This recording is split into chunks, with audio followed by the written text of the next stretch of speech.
ಮಂತ್ರಾಲಯದಿಂದ ಭಕ್ತರು ಅತ್ಯಂತ ಭಕ್ತಿಯಿಂದ ತರುವ ವಸ್ತು ಎಂದರೆ ಅದು ಮೃತ್ಯುಕೆ.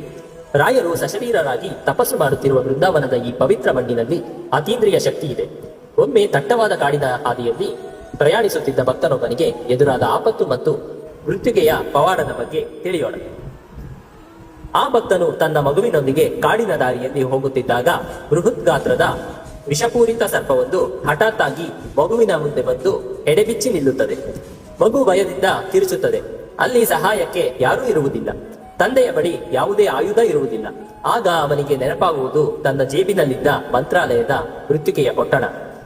ರಾಯರೇ, ನೀವೇ ಈ ಮಗುವನ್ನು ಕಾಪಾಡಬೇಕು ಎಂದು ಕೂಗುತ್ತಾ ಆ ಭಕ್ತನು ಒಂದು ಹಿಡಿ ಮೃತ್ತಿಕೆಯನ್ನು ಆ ಸರ್ಪದ ಮುಂದೆ ಮಂತ್ರದಂತೆ ಎಸೆಯುತ್ತಾನೆ. ಅಚ್ಚರಿ ಎಂದರೆ ಮೃತ್ತಿಕೆಯ ಕಣಗಳು ಸರ್ಪದ ಮೇಲೆ ಬೀಳುತ್ತಿದ್ದಂತೆ ಅಷ್ಟು ಹೊತ್ತು ಆಕ್ರಮಣಕಾರಿಯಾಗಿದ್ದ ಸರ್ಪವು ಇದ್ದಕ್ಕಿದ್ದಂತೆ ಕಲ್ಲಾದಂತೆ ಸ್ತಬ್ಧವಾಗಿ ನಿಂತು ಬಿಡುತ್ತದೆ. ಸರ್ಪವು ಹತ್ತಿರವಿದ್ದರೂ ಮಗುವಿಗೆ ಯಾವುದೇ ಹಾನಿ ಮಾಡದೆ ಸುಮ್ಮನೆ ದಾರಿ ಬಿಟ್ಟು ಸರಿದು ಹೋಗುತ್ತದೆ. ಮೃತ್ತಿಕೆಯು ಆ ಕ್ಷಣದಲ್ಲಿ ಒಂದು ಅದೃಶ್ಯ ಗೋಡೆಯಂತೆ ಮಗುವನ್ನು ರಕ್ಷಿಸಿತ್ತು. ರಾಯರ ಶಕ್ತಿ ಆ ಮಣ್ಣಿನ ಕಣಕಣದಲ್ಲೂ ತುಂಬಿದೆ ಎಂಬುದಕ್ಕೆ ಇದಕ್ಕಿಂತ ದೊಡ್ಡ ಪುರಾವೆ ಬೇಕಿಲ್ಲ. ಆ ಮೃತ್ತಿಕೆಯನ್ನು ಹಣೆಗೆ ಹಚ್ಚಿಕೊಂಡರೆ ಯಾವ ಗ್ರಹ ದೋಷಗಳು ಆಪತ್ತುಗಳು ಹತ್ತಿರ ಸೊಳೆಯುವುದಿಲ್ಲ. ಮೃತ್ತಿಕೆಯು ರಾಯರ ಸ್ವರೂಪವೇ ಸರಿ. ಮುಂದಿನ ಭಾಗದಲ್ಲಿ ರಾಯರು ತನ್ನ ಭಕ್ತನಿಗೆ ಮಂತ್ರಾಲಯದ ತೀರ್ಥದ ಮೂಲಕ ಅಸಾಧ್ಯವಾದ ವಿಷವನ್ನು ಹೇಗೆ ಇಳಿಸಿದರು ಎಂಬ ಕಥೆಯನ್ನು ತಿಳಿಯೋಣ. ಧನ್ಯವಾದಗಳು. ಓಂ ಶ್ರೀ ರಾಘವೇಂದ್ರಾಯ ನಮಃ.